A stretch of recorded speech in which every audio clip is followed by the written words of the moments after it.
Hi, everybody. I am Dr. Jeff Silverman from Samba TV, and I'm really excited to be part of the ARF's OTTxSCIENCE event today and share some interesting viewership trends from this weird converged sports season that we've been experiencing over the last few months. We just released our quarterly State of the Viewership report last week, and so I'll be presenting some of the highlights from the sports section of that today for the first time publicly. So y'all should feel very special about this one. New stuff. So let's take a step back a little bit. Let's take a step back to the beginning of social distancing here. So from March 2020 compared to March 2019. So we saw that, in the early part of the pandemic in the shelter at home, total time spent watching TV increased pretty dramatically, 85% year over year, just at the very beginning of March when the US started to really shut down. Daytime television doubled, more than doubled year over year. And not only that, but not only was people watching more TV, but there were more people watching TV. And so we saw that more homes were watching daytime programming, not just the amount of time spent. All right. Okay, so getting back to this, the beginning of the pandemic here, taking a look at increases in consumption and how viewers are actually consuming that content. We know that linear TV is on the decline as more and more households are shifting to OTT. And so we looked at June, so kind of in at least the first peak, unfortunately, of COVID cases in the US.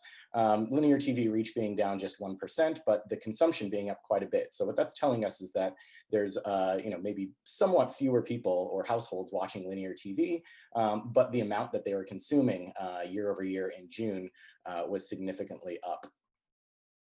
And so that brings us to our first poll question. I get the great honor of doing a couple of fun poll questions with everybody. And so switching over to OTT streaming viewership, how much did streaming viewership grow from the beginning of the pandemic in March to July? All right, so it looks like the poll is up. Starting to see some numbers coming in. Oh, this is updating super fast. This is really fun to watch. All right, we've got a couple of clear leaders. They're kind of jockeying for position here. I'll let it go a few more seconds. We've almost got half of the audience voting, which is good. Hopefully we'll have even higher turnout for the election next week, but we're just about 50%. And so I will go ahead and end this poll. It looks like most people, or a plurality, was 125%, second place with 85%. And so when we actually look, we see 255% growth in streaming from March to July. So from the beginning of sort of COVID in the US to July when we took a look at these numbers. And you can see the different things that are happening in the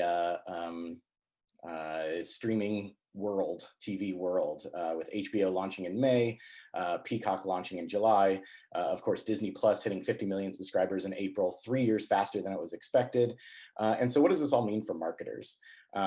Well, we think that it's imperative for everyone involved in TV, from networks to advertisers to agencies and technology platforms, to understand what kinds of programs are winning and losing in this new world, as well as when and how viewers are tuning in.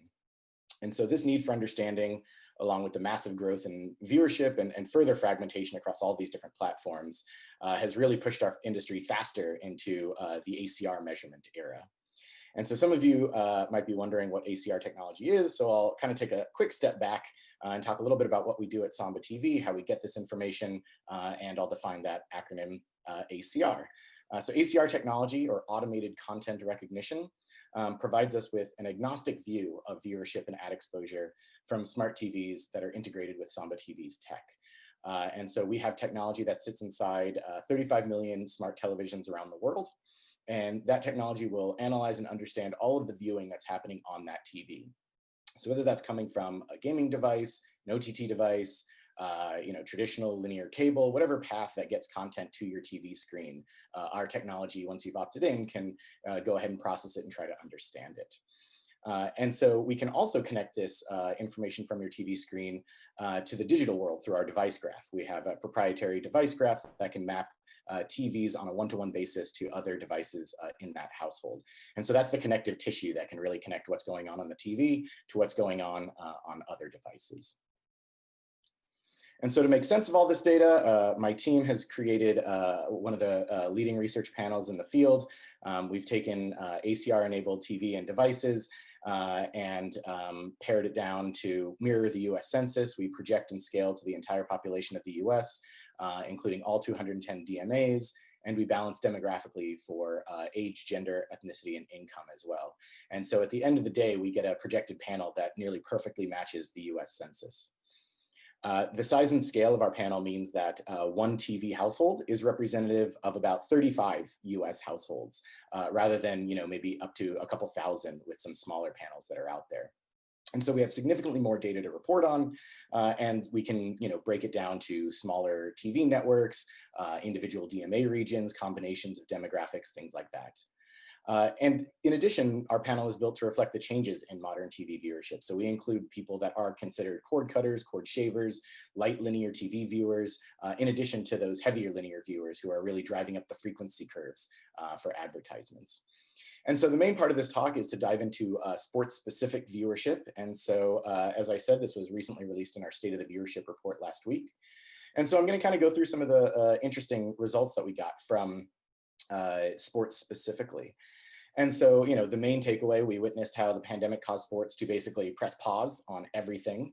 The NBA, starting on March 11th, was the first league to officially suspend games due to COVID, and then all other major leagues basically around the world followed suit. And then by mid-May, NASCAR was the first professional league to restart its season, and it did so with some pretty impressive TV viewership numbers for the first several races. Basically, people were desperate for any kind of professional live sports. And so taking a look at the chart we have up here, ESPN viewership sort of month to month, we can see it sort of dip into COVID, stay flat, and then start to recover more recently. As throughout Q3, other major sports returned, whether they were in a bubble or just kind of doing one-off events, or no events with no crowd or very limited crowd, things like that. But we're still seeing sort of an overall decline from pre-pandemic or even from last year or last season in most of the sports viewership. Things that are contributing to this are, all these sports on top of each other. They're all competing for eyeballs and people's time. And of course, the news cycle. We heard about this in a talk earlier. We've got an election, we've got, protests going on for months, lots of information, lots of news stuff going on that's also competing for eyeballs and viewing time. And so at the beginning of 2020, some people expected kind of a rough year for the NFL, considering that in past election years, there was in general decline in TV viewership. But of course, no one could have ended up predicting what actually happened. With no preseason games, the COVID-related schedule of, just week to week, even NFL games being pushed around based on what teams have a COVID outbreak or not. Playing in empty stadiums, and then of course, competition with other sports leagues that, normally are not on TV at the same time as the NFL. And so in Q3, NFL had a much stronger viewership numbers compared to other live sports, but was still still down overall compared to the 2019 NFL season. So for example, the first game of the season was Thursday Night Football. This year it was the Texans versus the Chiefs. That game experienced a 10% decline overall in viewership compared to the first game of the season last year between the Packers and Bears. And so the charts I have up here look a little bit deeper into the demographics, again, using our geographic and demographically balanced research panel for the US. We can get into the demographics of who's watching. So not just age and location, but also ethnicity and household income. Switching over to Sunday night games for NFL, again, they've been down year over year on NBC, for example. The Packers versus the Saints game in 2020 had 6% fewer viewers than Packers-Chiefs Sunday night game in 2019. So even when looking at kind of similar teams, similar matchups, we're seeing, at least a few percent decline in most games. But there's some exceptions. One notable exception this season was the Saints versus the Raiders Monday Night Football game in September of this year. That actually had an 88% increase over Saints versus Texans, a Monday night game in September 2019. So it's kind of a comparable date. I think most of that could be attributed to the Raiders being one of the first, if not the first, professional sports team in recent history in Vegas. They've got a $2 billion new stadium. I think a lot of people were tuning in just to check out the new stadium, see what a pro team in Vegas is going to look like. I know the NHL, the Golden Knights have been there for a few seasons, but we all know the NFL is pulling way more viewers and dollars than the NHL, for better or worse. Okay, moving on to the next league I want to go into, the NBA. So NBA played in a bubble, relatively successful as far as keeping COVID infections down, which is cool. The delay definitely lasted a while, about 4 months or so. People were really excited to see games resume in July when they were played in that bubble in Orlando. We actually saw a 15% increase in viewership for a Clippers versus Lakers game from July to March. So sort of right before the shutdown to, from July to March. So right after the shutdown to right before the shutdown. Showing that again, as soon as the sports came back, people were interested, the viewership was up, and that was really great. But, this is kind of going to be a theme you're going to hear from me, that as the season progressed, the viewership declined compared to similar games in previous seasons. So the playoffs for NBA have never been played this late in the year. They've never been played at the same time as NFL regular season games. And so, not only is it competing directly against the NFL, there's, still the news cycle that's being dominated by the presidential election and COVID. I apologize to all the Miami fans out there, but, the Heat is just not a team in the finals that's going to pull a huge national audience. We can take a look at year over year for the conference games and the first game of the finals. That was at the very end of Q3. And we basically see everything is down year over year for the NBA. All right, so polling question number 2, looking at when basketball was not on TV, we actually did a study to see what were basketball viewers who watched before the shutdown watching during the sports drought, during the shutdown of all these sports. So what network did the most basketball viewers turn to during that sports drought? So the poll is up. I see some votes coming in. CNN has jumped out to an early lead, but don't count all your news chickens before they're hatched. We'll see where this goes. So again, with our viewership data, our agnostic viewership data, we can look at who was watching stuff in a certain time period before COVID, and then what are they watching at another time period during this sports drought. All right, so we've got just about half of the people have voted. So let's go ahead and close the poll. Looks like 59% of people liked CNN, with Comedy Central in second place, and we see TV One actually was the highest indexing network for basketball viewers during the sports drought, followed by BET, VH1, MTV2. So CNN and Comedy Central are in there, as people expected, but we actually saw a couple of other networks ahead of them. All right, switching over to baseball. I heard that there was some unhappy or happy Tampa fans, unhappy Dodgers fans. We'll see what people say in maybe some of the comments or questions. But the baseball season started late in July. Again, there was a lot of optimism initially. The opening day game actually did see the most viewers during an opening night telecast on ESPN, with about 3.1 million households tuning in. So again, kind of as soon as it came back, huge numbers, really impressive. But again, same story. As the season went on and we got into the playoffs, the viewership kind of ticked downward. So for a specific example, on August 2nd, Yankees, Red Sox, ESPN Sunday Night Baseball, big national game, 1.5 million US households watched. 2 weeks later, again, Sunday night, ESPN, Yankees, Red Sox, 1 million households tuned in to watch. So it lost, a third of the viewership in just 2 weeks. And so that's really sort of been the story here. Here I'm showing a deeper dive into, again, some of the breakdown of what is the audience actually watching these games. So here's 2 games from July 23rd. And we can see sort of the big difference, kind of the biggest difference that's observable here is the percentage of Hispanic households that tuned in is significantly larger for the Giants versus Dodgers as compared to the Yankees Nationals. And so just to kind of round it out, I don't want to leave any sport on the table. So let's go through the last couple of leagues and a couple of other sporting events over the last few months. Again, same story, kind of things are mostly struggling, for NHL, there was, again, people were interested when it came back, but overall there was sort of viewership was down 50 to 60% for the Stanley Cup games specifically. We actually did see the final game, the Game 6 clincher, had a 103% increase year over year for tune-in. So, there are, again, these kind of individual outliers, but as a whole, NHL was down. Tennis this year, again, a number of tournaments were delayed or canceled, but the US Open did move forward, but it didn't have some of the biggest stars, at least on the men's side. Rafael Nadal and Roger Federer were both out. And so we looked at the women's and men's single finals, and they were down, are both around 40% viewership year over year. Switching over to PGA, similar story. A lot of tournaments were either canceled or delayed.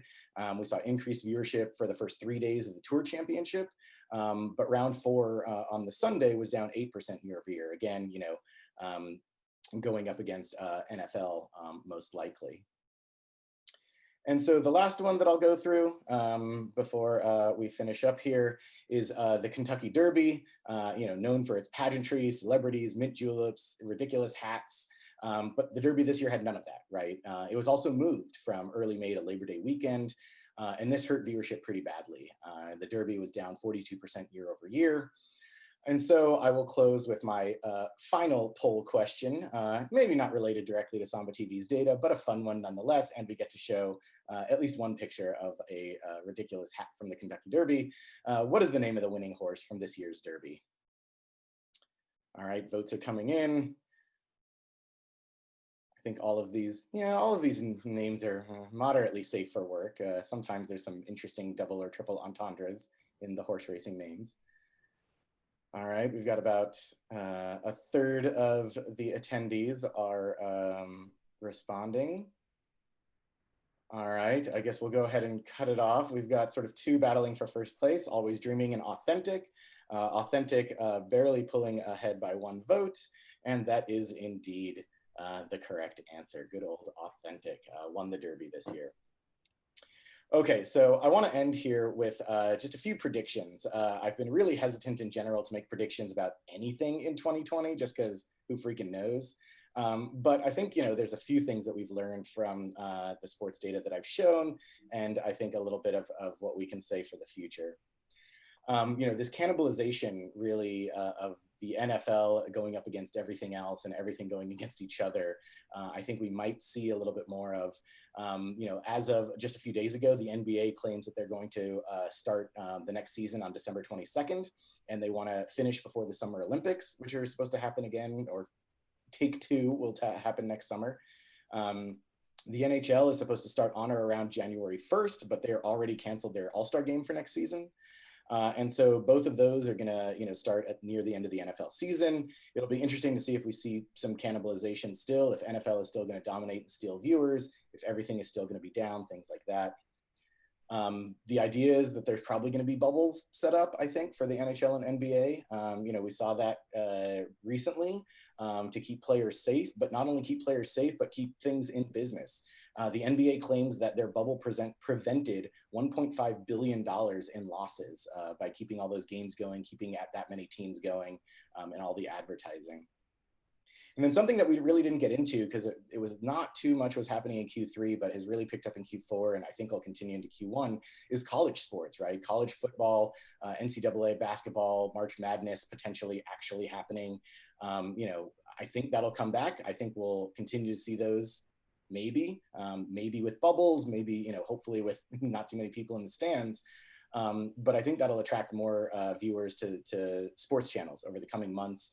And, kind of that on top of NFL is a little bit more typical of this time of year. So maybe we get back into some kind of normal. And so with that, I'll finish up, and thank you very much.